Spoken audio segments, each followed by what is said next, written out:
بسم اللہ الرحمن الرحیم۔ السلام علیکم، میرا نام ہے ذیشان عثمانی۔ آج کی اس ویڈیو کو عنوان ہے کس کے پاس جانا ہے۔ زندگی میں کوئی بھی واقعہ ہو جائے، اچھا یا برا، تو دل میں جھانک کے دیکھ لیا کریں کہ سب سے پہلا خیال کس کا آ رہا ہے، اور جس کا بھی خیال آئے تو سمجھ جائیے کہ آپ اس کی پوجا کرتے ہیں، اسی کی پرستش کرتے ہیں، اسی کو مانتے ہیں خدا۔ ایک خیال ہمیشہ اللہ سبحانہ و تعالیٰ کا آنا چاہیے۔ مثال کے طور پہ آپ بیمار ہو گئے، اب آپ ڈاکٹر کے پاس جائیں گے، ڈاکٹر دوا دے گا، دوا آپ کھائیں گے، آپ اچھے ہو جائیں گے، شفا ہو جائے گی۔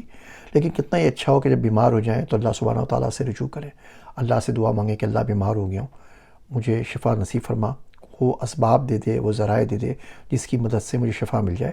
اب دیکھ میں ڈاکٹر کے پاس دوا لینے کے لیے جا رہا ہوں، تو مدد کر۔ اب بندہ پہلے بھی ڈاکٹر کے پاس گیا، ابھی بھی ڈاکٹر کے پاس گیا، لیکن پہلے اللہ کے پاس جا کے اس نے بات کر لی، نیت کر لی، دعا مانگ لی، مکالمہ کر لیا۔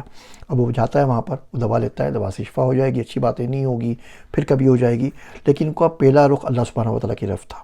بندے کا ایکسیڈنٹ ہو جاتا ہے، ٹانگ ٹوٹ جاتی ہے، فریکچر آ جاتا ہے، کوئی اور بیماری آ جاتی ہے، تو بندہ سوچتا ہے کہ ٹھیک ہے یار، جاب کر رہا ہوں نا، وہاں سے 2 مہینے کی پیڈ لیو مل جائے گی، سک لیو مل جائے گی، پیسے کام آ جائیں گے۔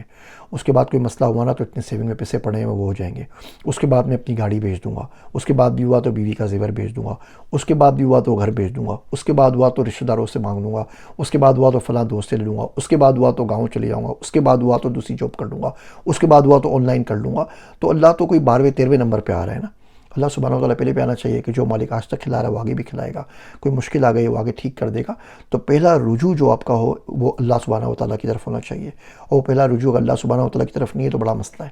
مجھے اچھی طریقے سے یاد ہے، سکھر میں مدنی مسجد کے اندر نماز پڑھتا تھا، تو وہاں پہ صفوں کے اندر لوگوں نے باقاعدہ پلیسز بنائے ہوئے تھے کہ وہ اسی جگہ کے اوپر نماز پڑھیں گے۔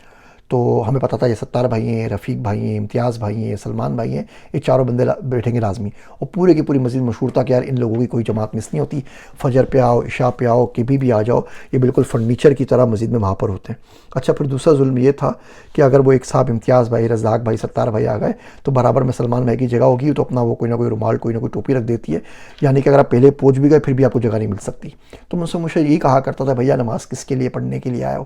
اپنے لیے پڑھنے، اللہ کے لیے پڑھنے آؤ۔ وہ ایک ہی صف میں کھڑے ہو گئے، محمود و ایاز کے لیے تو آپ نے جگہ ہی نہیں چھوڑی، نہ محمود کھڑا ہو سکتا ہے، نہ ایاز کھڑا ہو سکتا ہے، نہ ذیشان کھڑا ہو سکتا ہے، وہ تو آپ کی اپنی جگہ ہے کم سے کم۔ تو آپ کسی اور کے ساتھ کیسے گھلیں گے ملیں گے؟ آپ رینڈملی کیسے ہوں گے؟ آپ صف میں کسی اور جگہ کس طریقے سے جائیں گے؟ ہمیشہ پہلی صف کے سیدھے ہاتھ کی ساری جگہ آپ نے بک کی بھی ہوتی ہیں، بلکہ پوری صفیں بک ہوئی ہوتی ہیں۔ مدارس میں چلے ہیں، وہاں بھی یہی ہوتا ہے، اگر آپ اجنبی ہیں، باہر سے ہیں، آپ کو چوتھی 5ویں صف میں ملے گی، باقی ساری کی ساری آلریڈی پلاٹوں کی طرح بکنگ ہوئی ہوتی ہے۔ تو اپنے دل میں جھانک کے ضرور دیکھنا چاہیے کہ بندہ کب کہاں کس کی پرستش کر رہا ہے، اور اس سے بہت کچھ سیکھنے کا موقع ملتا ہے۔ اور کوشش کیا کریں کہ سب سے پہلے جو جانا ہو ہر کام کے لیے وہ اللہ سبحانہ و تعالیٰ کے پاس ہو، باقی دنیاوی اسباب ہیں، دنیا اسباب سے ہی چلتی ہے، وہ تو ظاہر بات ہے، اس کو کون منع کرتا ہے۔ امید کرتا ہوں یہ مشکل کنسیپٹ زندگی میں کبھی نہ کبھی آپ کو ضرور سمجھ میں آ جائے۔ میرے واسطے دعا کیجیے گا۔ میں ہوں آپ سب کا ذیشان عثمانی۔